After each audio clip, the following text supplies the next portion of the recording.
This is code.org. Let's see what we're doing. Nighttime. Get the dragon to finish this level.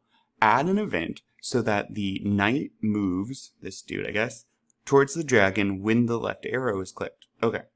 This stuff we did on previous levels, right? So if you don't have it, you need to go back. If you're stuck on those, watch my tutorials. So add an event so the knight moves towards the dragon when the left arrow is clicked.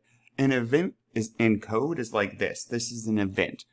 Right? An event is something that has to happen first. When run is not an event, we're just running the program right now. This is all automatic. Everything attached to when run. An event is something like this. On the event that I click on the dragon, then the mood changes. Something has to take place other than just run.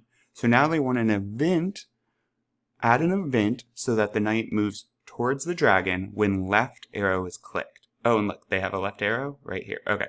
So the knight moves towards the dragon. Oh, wait, look. Win and an arrow. Let me drag this out. And then, knight and move. Let me drag that out. And I'm going to put them right here and let's see. So like I said, when you hit run, this starts going. I can click on the dragon, smile. Now I bet, if I press left on my keyboard, if I press left on my keyboard or hold down the button, we move left. Awesome. Onward.